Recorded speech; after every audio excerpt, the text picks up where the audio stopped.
Let's take a look at a full trade example from start to finish. We're going to look at a scenario where the trade works out in our favor. And in the next lesson, we'll take a look at a scenario where the trade doesn't work out in our favor, and we have to make an adjustment to fix the trade. But for now, let's take a look at a successful trade. So I've got a chart of Micron Technology pulled up, ticker symbol MU. We're going to go back to April 29th, 2014. Micron pulled back to a key support level. You can see on the chart here that there was some resistance at the $25 level, and then right around mid-April, Micron broke out from that level and then pulled back. It also found support near the 50 simple moving average. So let's say that on April 29th, we purchased 1,000 shares of Micron at $25 per share. And remember, once we purchase those shares, we need to buy a protective put. Also, if we're using margin, we don't need to put up $25,000 to buy the 1,000 shares of Micron at $25 per share. We actually only need to put up $12,500. Okay, so since we bought 1,000 shares of Micron at $25 per share, we need to buy 10 protective put contracts because remember, each put contract controls 100 shares of the underlying security.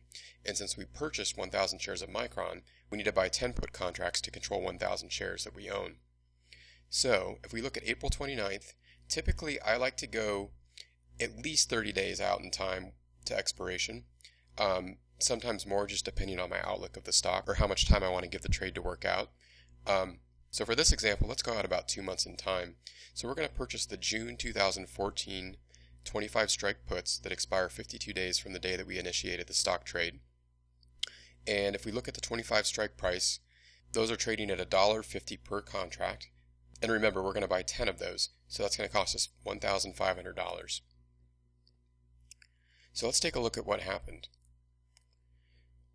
Our protective puts expire on June 20th, 2014. Now remember, we can sell our shares of Micron anytime between when we purchase the shares and when our put options expire. However, in this example, let's say that we hold our shares all the way up until expiration on June 20th, 2014. So let's take a look at the share price on that date. So Micron traded in a range between $31.40 and $31.93. So let's say we sold our shares on June 20th, 2014 at $31.50. That's $6.50 above the price that we bought them for on April 29th. That's a $6.50 per share profit in just under 2 months, which equates to $6,500 in profit. But remember, we did have to buy the protective puts, and that cost us $1,500.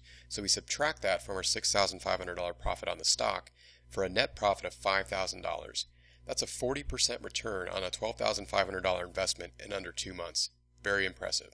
Now, as I mentioned earlier, trades don't always work out this way. So let's take a look in the next lesson at what would happen if the stock had gone down instead of up.